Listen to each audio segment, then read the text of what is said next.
गेल्या काही दिवसांमध्ये भाजपचे नेते आणि राज्याचे वनमंत्री गणेश नाईक आणि राज्याचे उपमुख्यमंत्री एकनाथ शिंदे यांच्यामध्ये चांगलाच कलगीतुरा रंगलेला आहे। एकनाथ शिंदेंच्या विरोधात नाईक सातत्यानं आक्रमकपणे टीका टिप्पणी करताना दिसतात।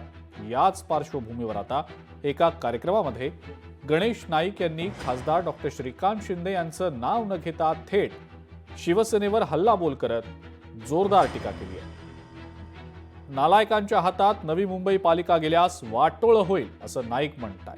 14 गावं आम्हाला नवी मुंबई पालिकेच्या हद्दीत नकोत, कुणाच्या तरी लहरीपणाचा बोजा आम्ही नवी मुंबईवर का टाकायचा असा सवालही नाईकांनी आता उपस्थित केला आहे। IAS IPS रिटायर्ड झाले का नवी मुंबई पाम बीच रोडला बिल्डिंग आहेत ना आपल्या, परंतु मी तुम्हाला सांगतो या मूर्ख लोकांनी जो FSI वाढवलाय ना त्या FSI चा पूर्ण वापर केला तर या वाशीच्या सेक्टर डाम 19% बिल्डिंग बघता ना एकावर एक 3 माणसाची रचना लागतील। आणि मी तुम्हाला आज लिहून घ्या, जर का जो FSI जो UDने जर सँक्शन केला आहे ना तो पूर्ण वापरला गेला तर या शहराची वाट लागून जाणार आहे।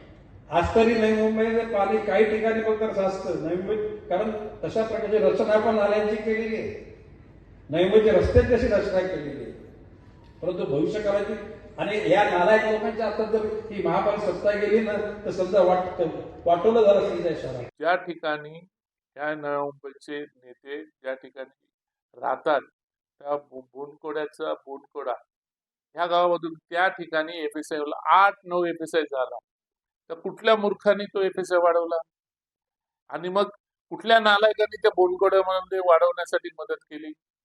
याच्यामध्ये हे नेते नालायक म्हणूनच याची वाट लागली। पहिलं बोनकोडा झाकून बघावं, तेच पालकमंत्री होते, तेच त्यावेळेस सत्ता यांच्या हातात होती। ढिग्याची पण तशीच त्यांनी वाट लावली, ढिग्यामध्ये पण त्यांनी कुठल्याही परिस्थितीमध्ये ढिग्यामध्ये सुद्धा त्यांनी FSI वाढवला, FSI बिल्डिंग उभ्या राहत होत्या त्यावेळेस यांनी लक्ष नाही दिली त्या, आणि स्वतः जे राहतात कोपरखेरणा भागामध्ये सुद्धा जा ना। नवी मुंबई महानगरपालिकेमध्ये पूर्वी 14 गाव 95 मध्ये घेतलीच होती आणि 14 गावांना वेगवेगळ्या सुख सुविधा दिल्या होत्या। या देशाचे पंतप्रधान आदरणीय नरेंद्रभाई मोदीजी आणि या राज्याचे मुख्यमंत्री देवाभाऊ देवेंद्र फडणवीसजी यांनी पहिलाच विचार मांडलेला आहे की प्रत्येकाने एक गाव दत्तक घेऊन ज्या ज्या शहरामध्ये सुविधा आहेत त्या गावांना सुद्धा मिळाल्या पाहिजेत। त्याच्यामुळे मी माननीय मुख्यमंत्र्यांना मागेच सांगितलं की ही गावं नसेल होतं दत्तक घ्या, पण या गावांचा तिरस्कार कशासाठी? आणि म्हणून ही 14 गावं कुठलाही मंत्री असो, कुठलाही मुख्यमंत्री असो, कुठलाही आमदार खासदार असो, पण ही 14 गावं ही दत्तक घेऊन महाराष्ट्र शासनाने नाही तर महानगरपालिकेने ह्याच्यावरती होणारा अन्याय दूर केला पाहिजे। लोकशाही मराठी ऐका, पहा, जागरूक रहा।